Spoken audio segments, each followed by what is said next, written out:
നമസ്കാരം. പ്രവാസി മലയാളിയിലേക്ക് സ്വാഗതം.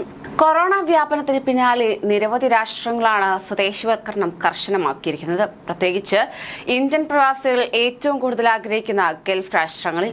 ഒട്ടുമിക്ക ഗൾഫ് രാഷ്ട്രങ്ങളും തങ്ങളുടെ പൗരന്മാർക്ക് മുൻഗണന നൽകി തൊഴിൽ നൽകുകയാണ്.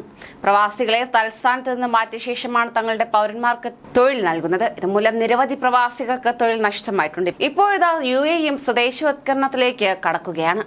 സ്വദേശിവത്കരണ പദ്ധതിയുടെ ഭാഗമായി UAE പൗരന്മാർക്കായി 5000 തൊഴിലവസരങ്ങൾ നൽകാൻ സെൻട്രൽ ബാങ്ക് തീരുമാനിച്ചതായി റിപ്പോർട്ട്. ബാങ്കിംഗ്, ഇൻഷുറൻസ് മേഖലകളിലാണ് തൊഴിലവസരങ്ങൾ സൃഷ്ടിക്കാൻ തീരുമാനിച്ചിരിക്കുന്നത്. 2026 അവസാനത്തോടെയാണ് ഇത്രയും ഒഴിവുകൾ നികത്താൻ തീരുമാനിച്ചിരിക്കുന്നത്. ഉപപ്രധാനമന്ത്രിയും സെൻട്രൽ ബാങ്ക് ഡയറക്ടർ ബോർഡ് ചെയർമാനുമായ ഷെയ്ഖ് മൻസൂർ ബിൻ സായിദ് ആണ് ഇക്കാര്യം അറിയിച്ചിരിക്കുന്നത്.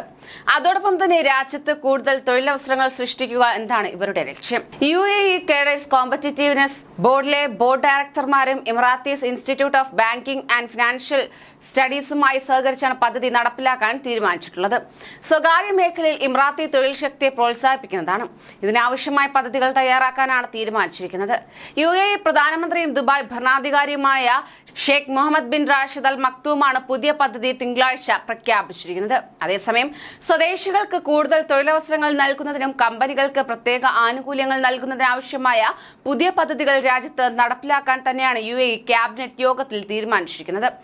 എക്സ്പോ 2020 ദുബായ് വേദിയിൽ വെച്ചായിരുന്നു അദ്ദേഹം ഇക്കാര്യം വ്യക്തമാക്കിയത്.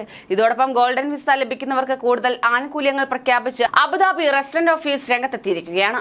ഓട്ടോമോട്ടീവ്, റിയൽ എസ്റ്റേറ്റ്, ആരോഗ്യ പരിചരണം, ഹോസ്പിറ്റാലിറ്റി, ആരോഗ്യ ഇൻഷുറൻസ്, ബാങ്കിംഗ് മേഖലകളിലെ വിവിധ സ്ഥാപനങ്ങളുമായും പ്രമുഖ ബ്രാൻഡുകളുമായും കരാറുകളിൽ ഒപ്പിട്ടതിന് പിന്നാലെയാണ് പുതിയ പ്രഖ്യാപനവുമായി അബുദാബി റെസിഡന്റ് ഓഫീസ് എത്തിയിരിക്കുന്നത്.